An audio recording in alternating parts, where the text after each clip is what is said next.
Hey, I'm honored to sit in again this week with the one and only Coach Ernie Willingham of Collinsville. And Coach, last week, we sat in here and we talked about, we got the show started and I was happy to be here. And then you said, hey, we've got to go out and handle business. That's the main thing. And you guys did just that against Cedar Bluff. I believe it was 56-7. Is that correct? 53-6 or so, yes. Somewhere in that ballpark. Yes. Take us back, Coach. That seemed like a dominant performance you had in all phases of the game. Yeah, we played pretty good. We knew that we had some big games coming up in our region, and we were using the opening game jamboree, and that game is kind of a get ready to, because we don't have a lot of players to practice against. And we did a lot of things that we thought we needed to do against Fife, and we really stayed on the kids about staying focused, and preparing for the long season. And they did a really good job. We came out and we played really well, I thought. Coach, when you get it rolling, you got a group of guys now, and we've watched this come up. And you told me about 4 years ago, you said there's a group coming that's going to be similar to that Caleb Jones group in them. And you said, hey, it may be not in some aspects, but in some aspects they may be a little bit better. Now these guys are the guys around here. They're the ones walking the halls that everybody looks up to. They've morphed into what you foreseen coming many years ago. Talk about this group of guys that's coming up through here right now. And it ain't just this sport. Every sport they're good at. Well, you're talking about the group of 11th graders, and some of those started since 8th grade, and almost all the skill guys mostly.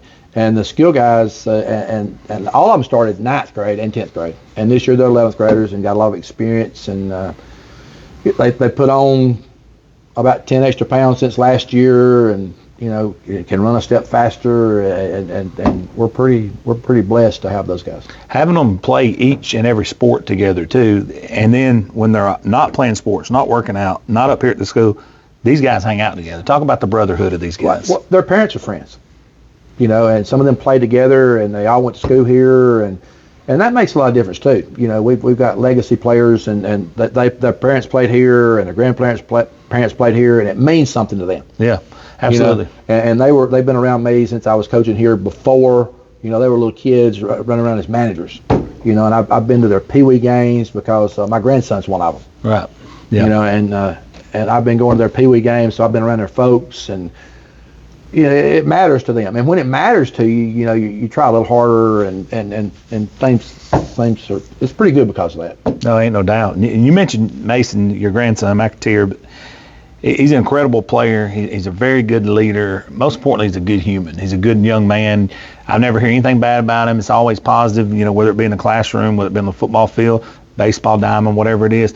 Talk about him a little bit and how he's kind of their spearhead, so to speak. He's one of their leaders of that group. He's really quiet.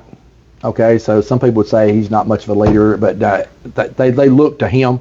If he does something, they kind of rally around that. Some of them do.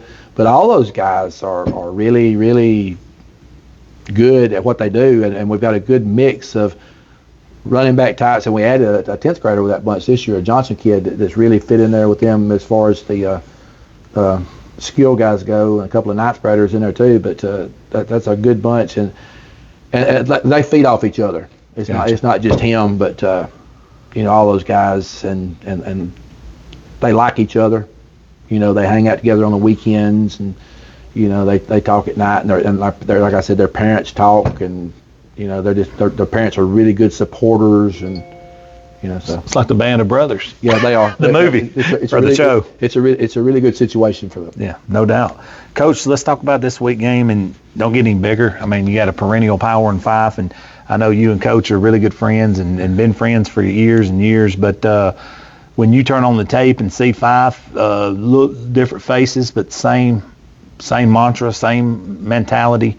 What have you seen from this Fife team?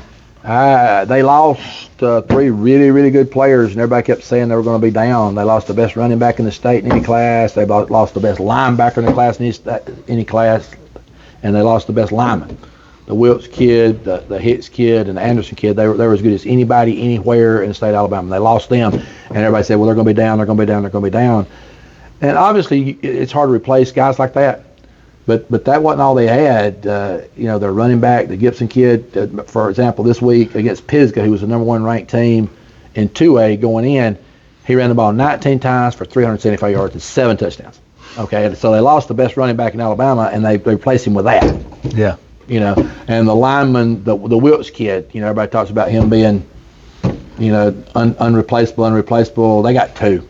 Yeah. Obviously, the Wilkes kid he was a rodeo guy, and he wrestled steers and that kind of stuff. So he was kind of special at what he was just unbelievable. But these two kids, well, they got more than two, but the two especially, the number 50, number 60 on the defensive line, they're man children. Yeah. You know, they're really big and really strong and hard to replace. And the Hicks kid at middle linebacker, you know, last year he's really hard. I didn't know how that's going to replace him, but I figured it out.